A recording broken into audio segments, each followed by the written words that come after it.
Champion of the series, returning to the French Riviera, returning rather to the Côte d'Azur, and crowning himself the champion of Cannes. What a night for Harry Smulders and for Monaco, as he now picks himself a golden ticket to the LGCT Super Grand Prix as we return to the Czech Republic, as we return to the incredible city of Prague later on this year. And Harry Smulders will now pick up the 5th golden ticket of the season as we continue to fill out that form. We'll show you, by the way, the updated version of the golden ticket holders. Golden ticket, you're wondering, the LGCT Grand Prix winners throughout the season all come together to compete in a Super Grand Prix at the end of the year at the GC Prague playoffs. It is a Grand Prix of champions, and Harry Smulders has now added his name to that list.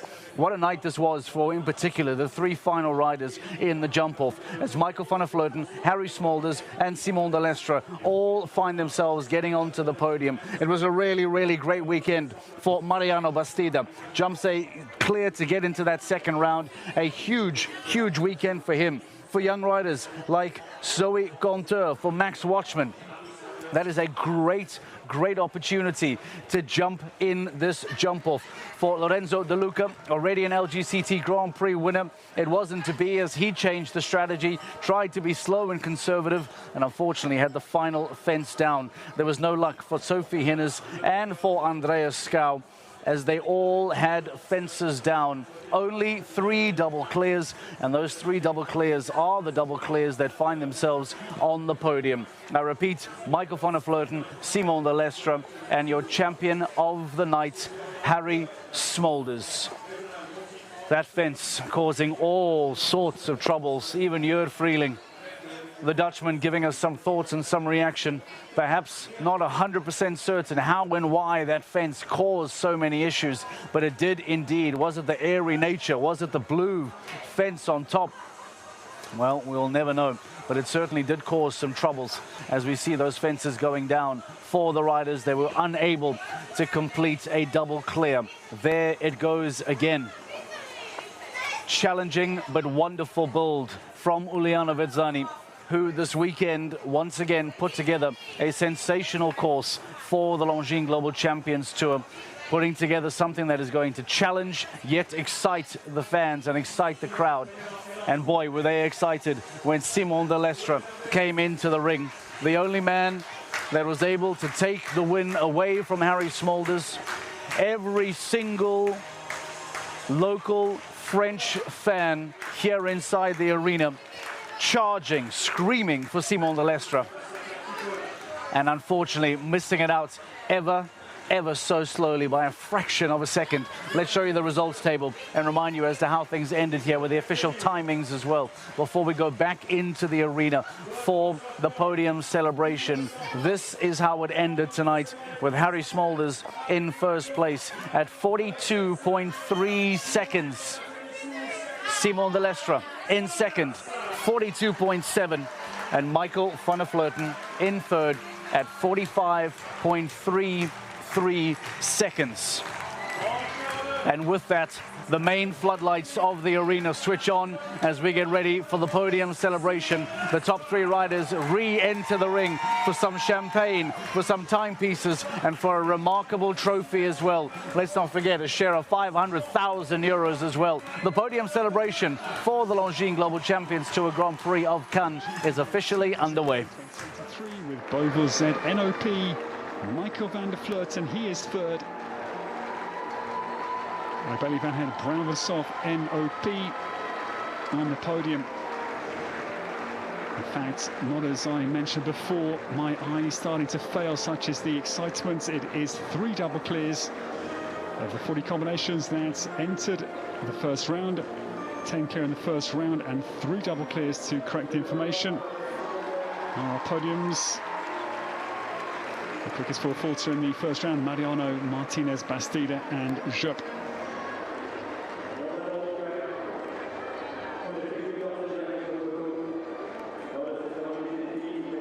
Our top 3 dismount to prepare for the podium. It's been a quite scintillating 18th edition here in Cannes that started here back in 2006. And as I say, the Dutch now with 3 wins. Gerke Schroeder, Michael van der Vleuten himself, and now Harry Smulders is the 18th champion here in Cannes.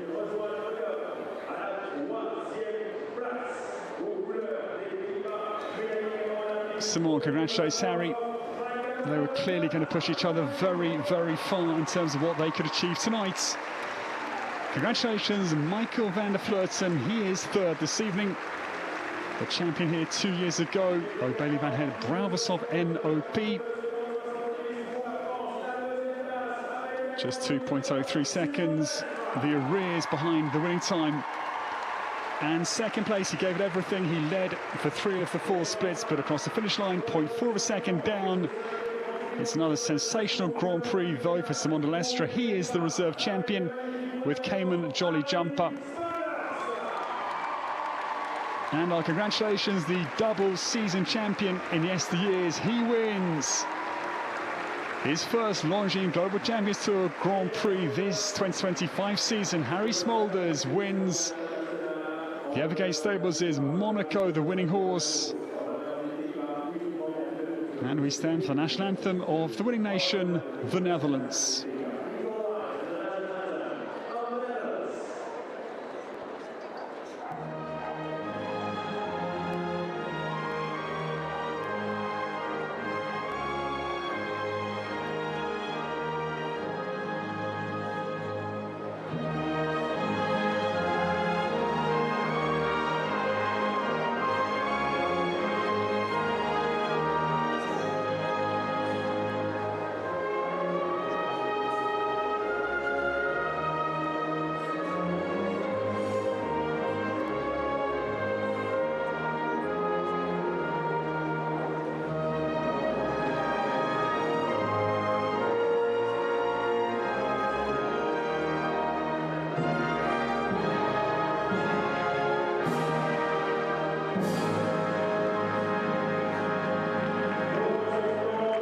Finally, Harry Smulders and Monaco realise their long-held dream of winning a Longines Global Champions Tour Grand Prix. They were 2nd in Monaco last year in 2023. They were 2nd in Monaco again, and also 2nd, in fact 3rd in London 2 years ago. Congratulations to Harry, our champion. But what a great competition, and 3rd place. And Bottella, the event president here in Cannes, presents flowers to Michael van der Vleuten. François Bory, the founder of Cannes, back in 2006 in the blue suits. And Anne Bottella awards the flowers now to Simon de Lestre, our event president, for a mighty 2nd place with Cayman Jolly Jumper. The home crowd can celebrate. And Jan Tobbs, the president and founder of the Longines Global Champions Tour, the trophies awarded to Michael van der Vleuten for 3rd and Simon de Lestre. Delighted to welcome Florian Cohen, the Longines regional representative for France, who awards the Longines timepiece to Harry Smulders to celebrate the Longines Global Champions Tour Grand Prix win with Monaco. Of course, Harry's won with other horses. And remember, he was 2nd here with Emerald. He was very part in the back in 2018 behind Peter Fredriksson, but finally the Cannes crown can be put on Harry's, well, very well impressioned head. He's had a lot of crowns during his mighty career. The Grand Prix win in Geneva last year, Monaco. His phenomenal run continues into the Longines Global Champions Tour in 2025. Congratulations, there is our champion tonight. Harry Smulders wins for the Netherlands with Monaco, the Longines Global Champions Tour Grand Prix. The winning margin, 0.4 of a second.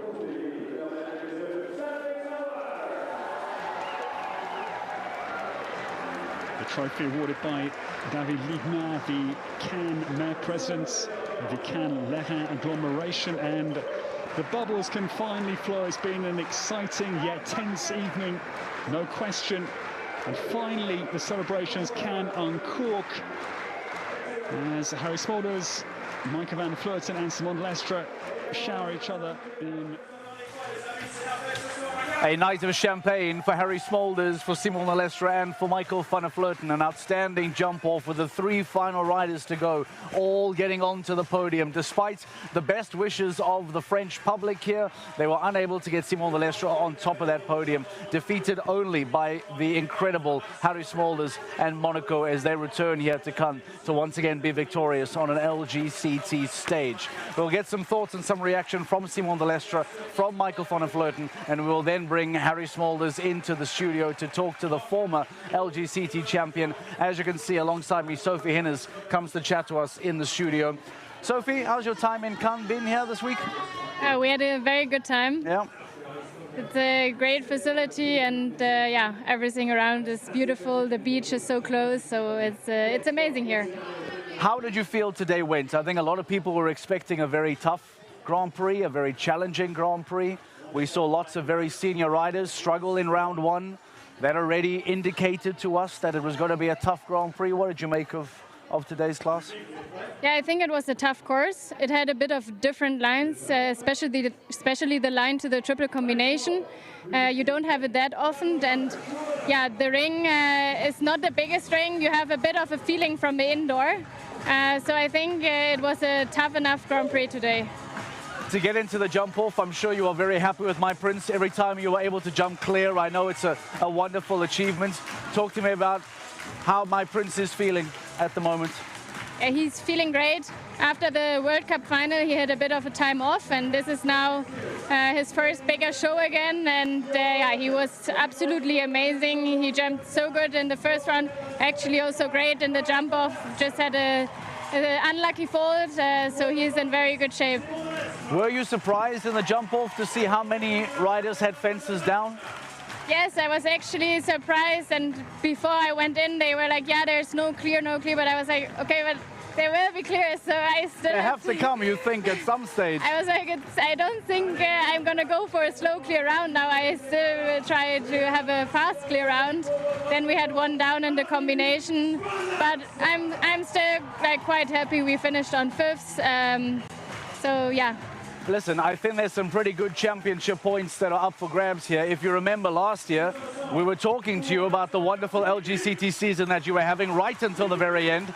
And this is another reminder that it's not just about winning the Grand Prix, but when you place very highly, you get good championship points. Have you started to think that 2025 can be an opportunity to do again what you did in 2024? Of course, that would be great. But I think I have to go a little bit more for it. So far, I didn't gain so many points, so we are eager. Plenty of time left in the season. We're only 5 down. We're only 5 down. Have you calculated with yourself, with your team, what shows you identify as shows that you absolutely want to be at now? You say maybe you need to be more. Are there certain shows that you say, I really want to compete here, I really want to compete here? Maybe there are some, but I think we more want to do what is absolutely the best for the team. So also what time-wise is the best. I don't want to stick to shows when it maybe makes time-wise no sense, or for my teammates not really so much sense. So we are more planning to have everything perfect for the team classes, and that we have, and on every show, the right team there. Talk to me about the next couple of weeks. This is a really busy period for the competition. We now have back-to-back shows. We go to Saint-Tropez in a couple of days' time. We then have Paris, we have Monaco. All of these shows coming really quickly. Yes. What do the next few weeks look like now throughout the month of June for you? Yeah, next week will be completely different teams. So the other 3 riders, Katrin, Natalie and Anastasia, will be in Saint-Tropez. And then in Paris will be Natalie, Katrin and Sana. Yeah, and then for Monaco, I think it's not 100% decided yet. but it will be busy weeks, and yeah, I hope that we're going to make the best out of it. I hope that you get a little bit of rest, Sophie. I hope that you enjoy your time between shows. We are looking forward to having you back on the LGCT stage very soon.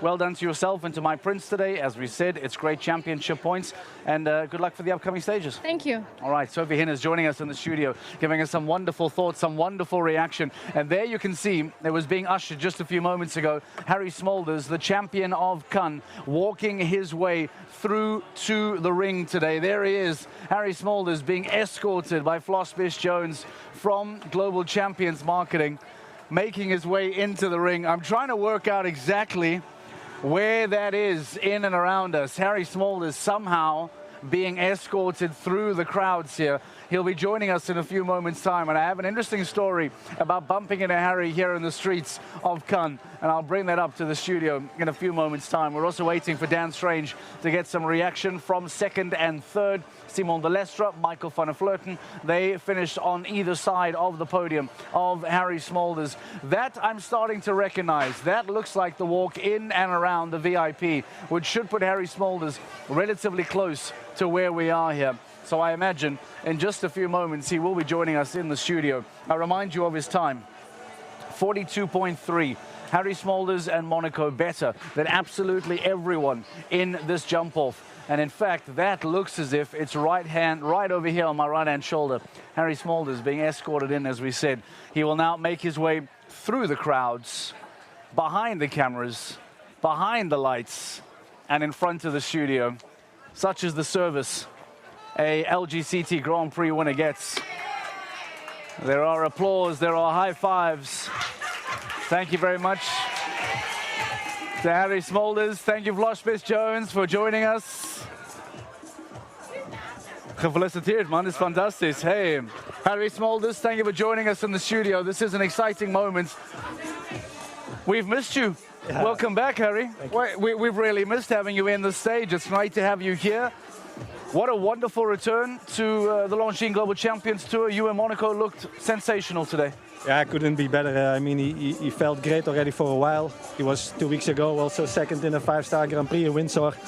And I felt his condition, the feeling was very, very good already for a few weeks, a few months. So, and he's so intelligent. He's so smart horse, and also you see that now his experience in the jump off. He will find the fences, and he's never surprised if I angle him or whatever. So, it's one of a kind horse, and I'm very grateful for Evergate Stables that they have the trust and the confidence with me, and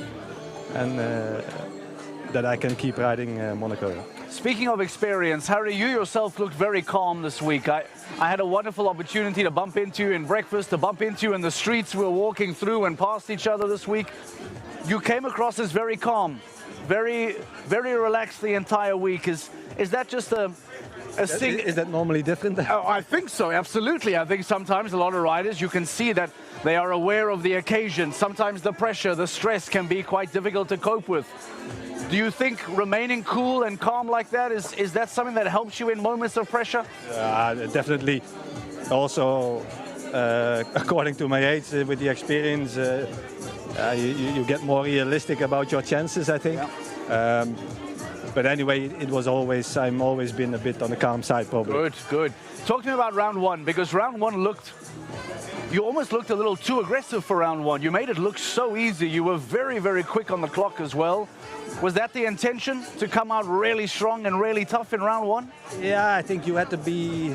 It sets the tone. Yeah, right on from the beginning, because, you know, the lines came up so quickly, especially also those turns to the first double out of the corner and then towards the triple combination. Yeah, you couldn't lose for a single second or moment your focus. You had to be on it, and also your horse. When you had, I guess you had walked the jump off in the beginning of the afternoon, correct? Yes. When you walked the jump off, you were always wanting to go clear in round one, and you keep the course walk of the jump off in the back of your head.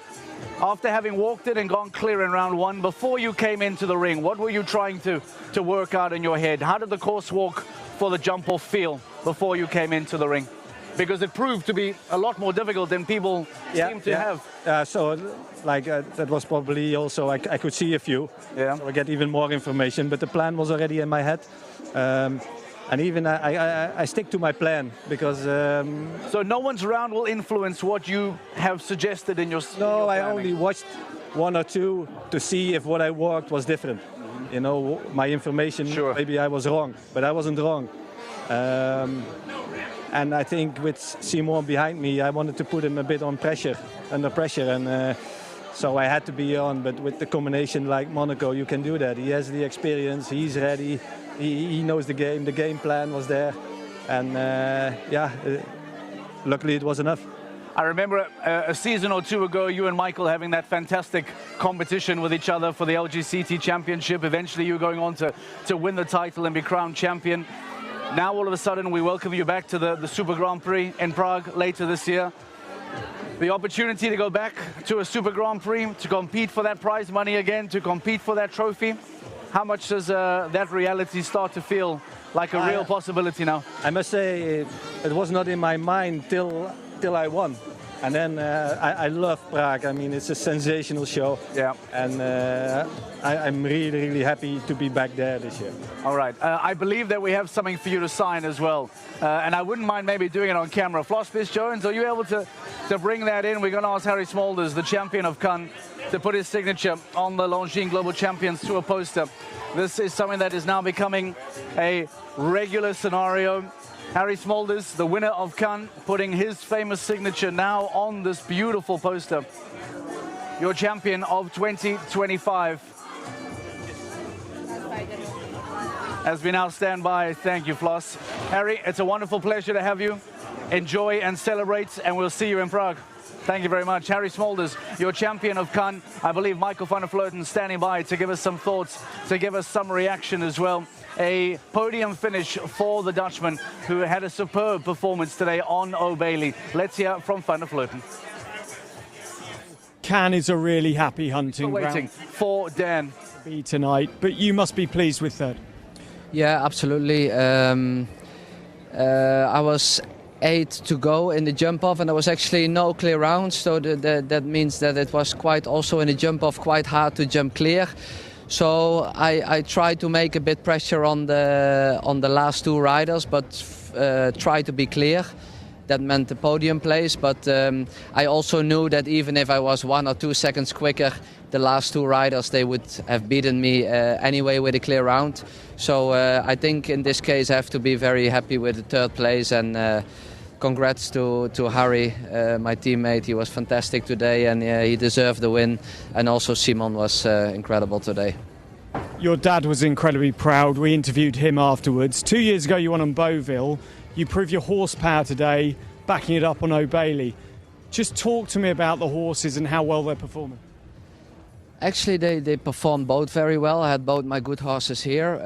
As I mentioned earlier, Beauville was a bit out of his best shape, and that took us a couple of weeks to find out a bit what was the problem and try to get him back in his feeling how he's normally. And I must say he gave me that feeling here, so that was positive. He won the first round of the team. But yeah, I choose this time for O'Bailey, and on the end it worked out very well today. You won double the points total of your season so far today. How does it change your mentality? Where can we see you next?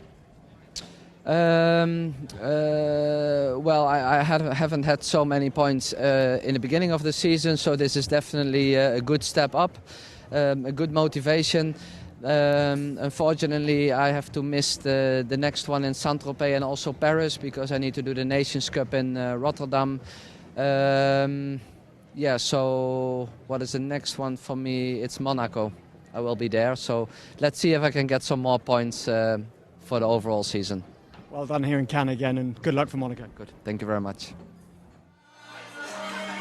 Thank you very much to Michael van der Vleuten, giving some reaction to Dan Strange in a third-place finish, and I think he'll be very happy with that, making that decision to bring O'Bailey into tonight's Grand Prix, jumping clear in the first round, jumping clear in that second round, getting onto the podium and getting some championship points. Michael van der Vleuten and O'Bailey can be very, very satisfied with that performance today.